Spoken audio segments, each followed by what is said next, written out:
आज हम बहुलक की गणना देखेंगे। तो 2021-22 की जो प्रश्न बैंक है कक्षा 11वीं की, उसमें प्रश्न 3, डेटा के बाद मोड फॉर्म की गणना करें। निशान और छात्रों की संख्या 10 से कम, 20 से कम, 30 से कम, 40 से कम, 50 से कम, और छात्रों की संख्या है 10, 30, 60, 80 और 90।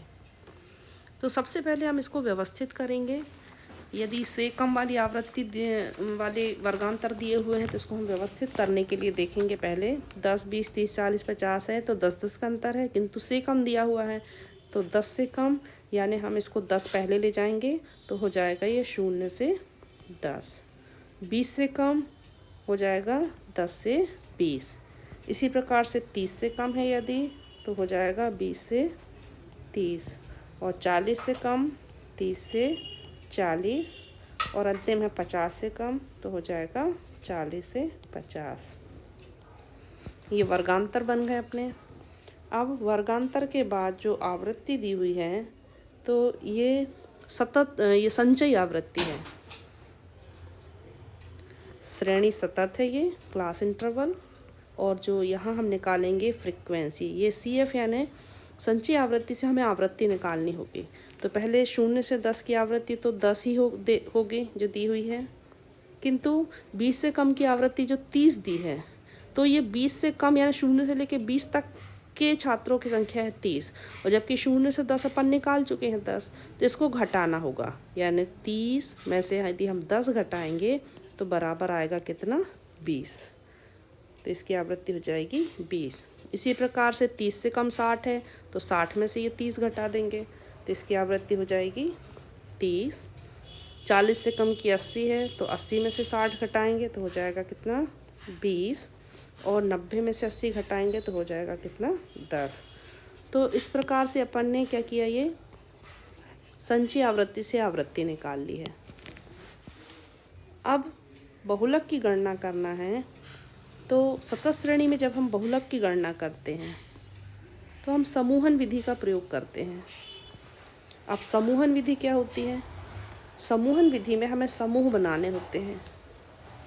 इसमें जो आवृत्ति वाला कॉलम है ये बहुत ही इम्पोर्टेंट है। जब भी हम समूह बनाएंगे तो हर बार आवृत्ति वाले कॉलम के ही समूह बनाएंगे। तो समूह के लिए तो थोड़ा सा हमें याद भी करना होगा, ध्यान रखना होगा, और बार बार अभ्यास करना होगा कि समूह कैसे बनेंगे, कितने कितने के बनेंगे। तो आवृत्ति वाले कॉलम में सबसे पहले 2-2 के समूह बनाएंगे, यानी 2 संख्या ले लेंगे जो होंगी 10 और 20। फिर 2 के समूह 30 और 20। अब 10 अकेली संख्या बची है तो इसमें हम समूह नहीं बनाएंगे। इसी प्रकार से अगला कॉलम बनाएंगे, 2-2 के समूह तो बनाएंगे लेकिन ऊपर की एक संख्या छोड़ के 2-2 ले लेंगे। 10 को छोड़ के 20, 30 लेंगे, फिर 20 और 10 लेंगे। जो संख्या छोड़ेंगे वो हम हर बार नहीं छोड़ेंगे, केवल ऊपर ही छोड़ेंगे। तो पहले 2-2 के समूह बनाएंगे, फिर 1 छोड़ के 2, फिर 3-3 के समूह बनाएंगे, फिर 1 छोड़ 3, फिर 2 छोड़ के 3। तो पहला कॉलम हम बनाते हैं। पहले कॉलम में 2-2 के समूह किस प्रकार से बनाएंगे, 10 और 20 का योग हुआ कितना, 30। 30 और 20 का योग कितना हुआ, 50। अब दूसरा कॉलम लेंगे। दूसरे कॉलम में 1 छोड़ के 2, यानी ये आवृत्ति वाला ये कॉलम देखेंगे बार बार। 10 छोड़ के बनाएंगे हम समूह किस किस का, 20 और 30 का, और 20 और 10 का। तो 20 और 30 कितने हुए, 50, और 20 और 10 हुए कितने, 30। ये बन गया अपना। फिर तीसरा कॉलम बनाएंगे। तीसरे कॉलम में 3-3 का समूह बनाएंगे, यानी आवृत्ति वाले कॉलम में जो संख्या है 10, 20 और 30, तो 3 संख्याओं का एक समूह बन गया। इसके बाद चूंकि 2 संख्याएं बची हैं तो 2 संख्याएं हैं तो इसका समूह नहीं बन पाएगा क्योंकि हम 3-3 के समूह बना रहे हैं। तो 10 और 20 हुए 30, और 30 60 हो गई संख्या। अब 2 संख्याओं को हम छोड़ देंगे क्योंकि 3 का समूह बना रहे हैं। अगला कॉलम लेंगे। अगले कॉलम में 1 छोड़ के 3, यानी 10 को छोड़ देंगे इस आवृत्ति वाले कॉलम में, और 10 को छोड़ के बनाएंगे समूह 20, 30 और 20 का। ये इसके सामने ये एरो लगा रहे हैं, 20, 30 और 20, 20 और 30 50, 50 और 20 कितने हुए 70। अब हम बनाएंगे एक और समूह, 2 छोड़ के 3, 2 संख्याओं को छोड़ देंगे आवृत्ति वाले कॉलम की।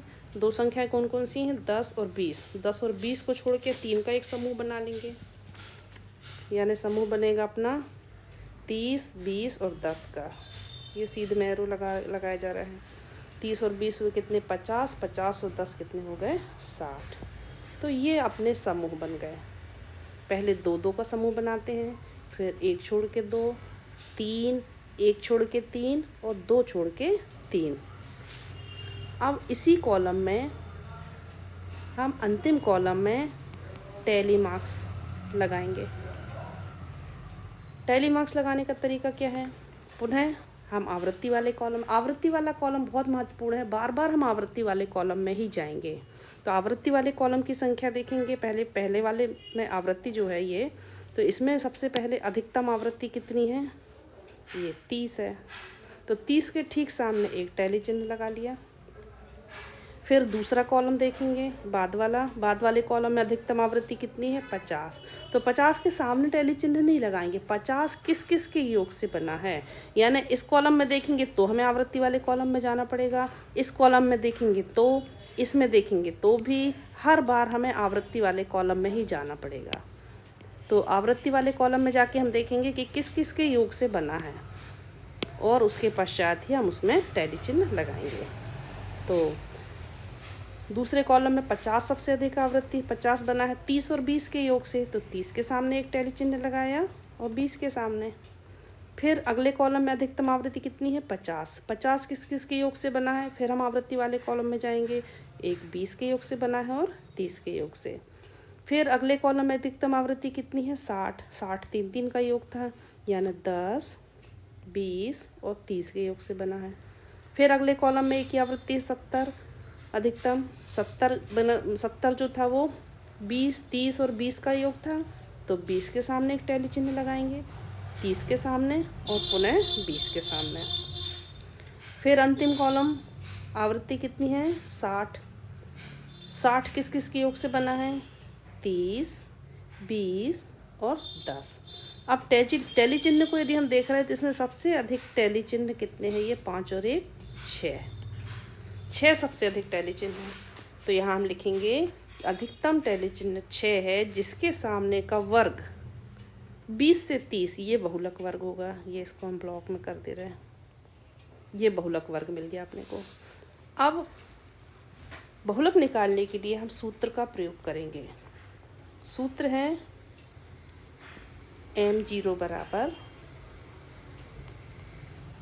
L धन D1 बटे D1 plus D2 into H।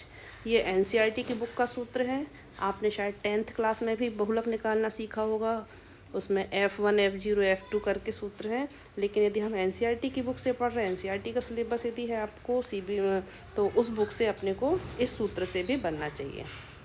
अब इसमें हम देखेंगे मान, देखेंगे जो L है, L बराबर क्या है, L जो है L बराबर होता है बहुलक वर्ग की निम्न सीमा।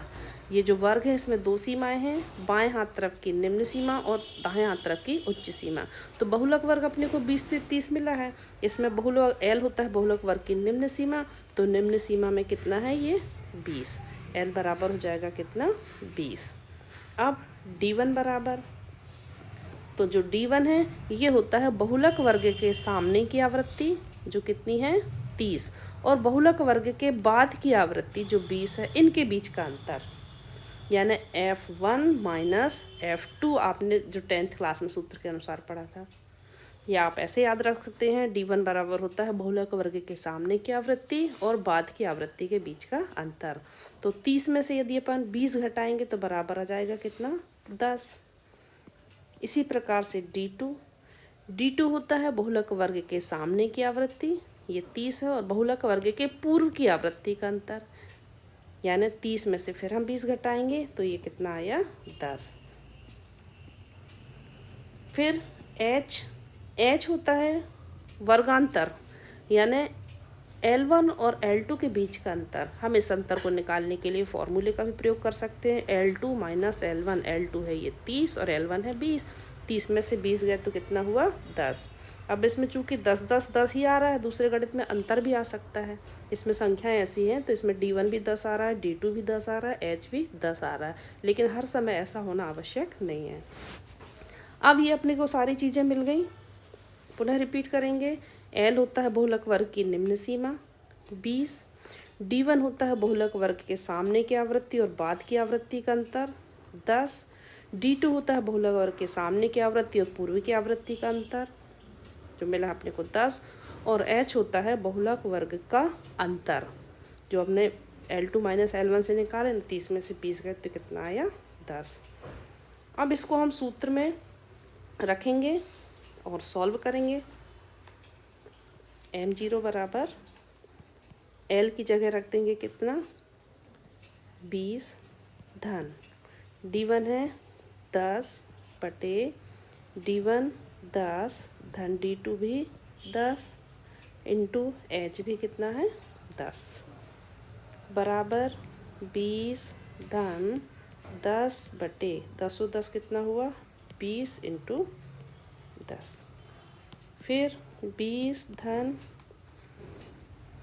10 एकम 10, 10 दूनी 20, यानी 1/2 इंटू 10 यानी 10/1, 2 एकम 2, 2 पंचे 10, बराबर आ गया कितना 20 धन 5, यानी 20 और 5 कितना हुआ 25, यानी आंसर क्या होगा बहुलक बराबर आएगा कितना 25।